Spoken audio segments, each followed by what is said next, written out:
if you capture this heartland, the Eurasian heartland, you've effectively captured the heart of the world. Strategically, that's the key. Syria and Libya, those two countries, those two wars, right now I'm not even counting Yemen in that, they were reserved for Obama presidency. And we said that the next president, no matter who it's going to be, whether it's going to be Hillary Clinton or it's going to be Donald Trump, is going to have Iran on the table.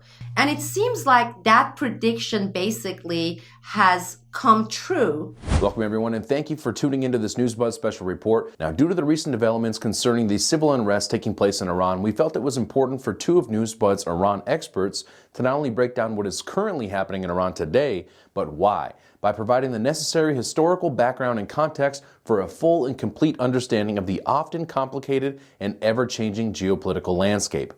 Presenting Newsbud's founder and editor, Sibel Edmonds, who was joined by Newsbud's senior analyst and host of Money and Fear, Ian, for this in-depth two-part series. Can you give us just a broad overview of what is happening in Iran right now? What are these protests about? And what do they mean when they say, oh, it's the people being completely aggravated because of the state of the economy in Iran today? Well, thanks for, first of all, for hosting this special edition of Newsbud with regard to a very timely issue, not just because of the past 48 hours like you referenced, Sibel, but really historically, this next year, actually October of 2017, marked exactly 40 years since uprisings of a similar or recognizable sort commenced in Iran. 1977, October of 77 is when there were skirmishes. Most people just kind of disregarded them at the time. And those skirmishes snowballed basically into the revolution that ousted the Shah from power. So we're coming up on multiple anniversaries. And yet, I mentioned that at the outset because it's vital to have a sober approach to historiography and a thorough approach that takes into consideration not just mainstream published accounts of what actually happened decades ago, because that would put in better perspective what's happening in the current news cycle right now. This is a preview of a two-part Newsbud special report. I was there on the ground during the revolution. Hi. Oh, you were? Okay. I was there during the Black Friday. My father, he was a physician, he was a surgeon, and he was also part of the university in Tehran.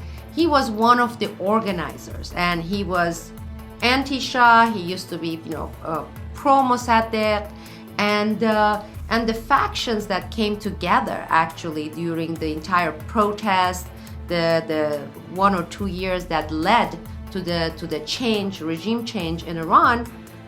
A lot of people here in the US, in the West, they assumed that it was one faction, Islamic fanatics, they rebelled.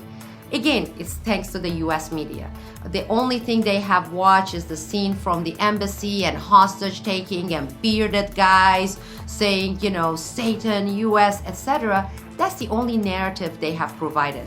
So what do you expect? And you go and look at the history books they are teaching here in middle school, high school. They are being college fed and grad school. College and grad school. Absolutely. And as you said, written by people who don't speak Farsi, who have never been in Iran. And they serve the interests. And I'm so glad. This is a preview of a two-part Newsbud special report. Henry Kissinger, at the end of the Ford tenure, he was serving in the Ford administration under President Ford as both National Security Advisor and as Secretary of State.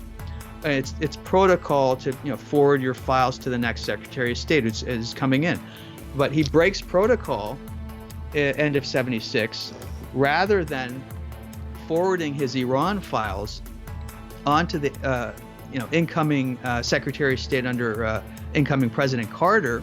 What does Henry Kissinger do with his Iran files? He sends them to the Rockefeller estate. He seals them and he sends them to Nelson Rockefeller's estate. And then he, being the reincarnation of Machiavelli, essentially, and Guicciardini and you name it, blends into the background, into private life. people buy into this notion and saying, oh yeah, well, good thing Iran is a terrorist nation. Is it? Let's talk about Iran as a terrorist nation. Can you think of any terror incident globally that has been created, implemented by this country, by Iran? It's not just against Iran that these movements are taking place. It's really against the wider context of Iran vis-a-vis its allies and the larger Eurasian projects that are taking place that in the larger picture, Atlanticist nations want to block as much as possible. They're not just obsessed with quote-unquote regime-changing Iran for its own sake. They're obsessed because they wish to block the OBOR Chinese, One Belt, One Road, I New Silk Road completely agree expansion. with you. And I want to start this whole discussion of what else is happening geopolitically that is missing from the US media's, Western media's narrative. We're going to talk about Sistan, Baluchistan. We're going to talk about China, Russia. We're going to talk about a crumbling empire of the United States.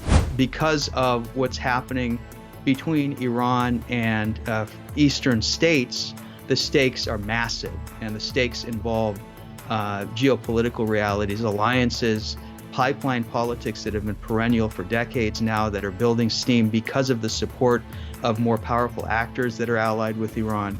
The full 2-hour, 2-part special report is available exclusively for members at newsbud.com. Sign up today for full access, or you can watch it now at Newsbud Vimeo on demand.